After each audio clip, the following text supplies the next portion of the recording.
I only just realized that LUV stands for Lil Uzi Vert. Try to run off with the swag, I put him in pocket. If this album sonically took after the first track and maybe the last track, this would have been a good project. Instead, for most of the time, it's just by the numbers trap rap. What can I say? Not much, really. This is as, you know, bog standard trap rap as you'll get, with the exception of maybe a couple tracks where the production is a little bit more colourful, a little bit quirkier. And is Uzi Vert one of the more interesting personalities in this field right now?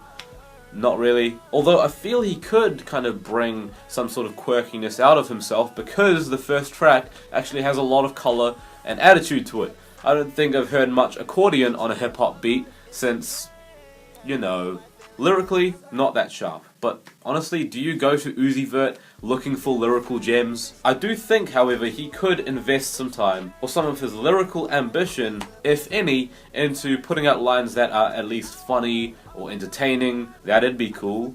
I don't know, maybe that's just me just wanting to hear something like so refreshing in this field of trap rap where there is less of an emphasis on lyricism. Instead, as you might expect, we get these really bland lyrics about the usual, complemented by equally bland production for the rest of the album. My issue isn't that this album is horrifically terrible or anything, it's just bland. It's honestly below album-worthy status that it sounds like it's just a mixtape thrown together, and considering one of the tracks here has a 444 reference, I don't even know if it took some of these tracks that long to make. EXO Tour Llif3 really lifted me up, at least for the last few minutes of this mixtape.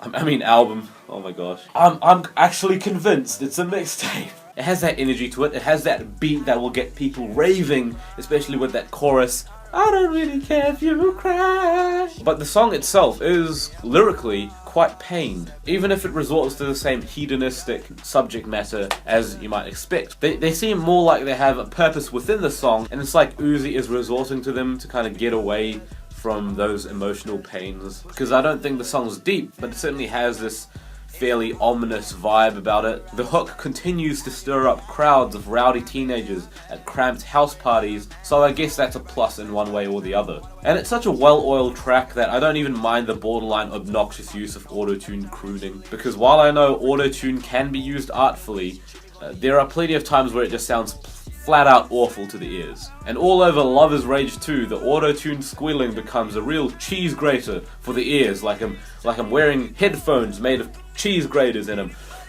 moving them up and down. This album had slightly more potential than I thought, because when I listened to the first track I was like, oh, you could do something that was pretty decent.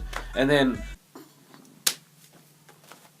woo! And that's why I even bothered to review it, because it had potential. And now, in retrospect, what was I expecting? Giving this album a 4 out of 10.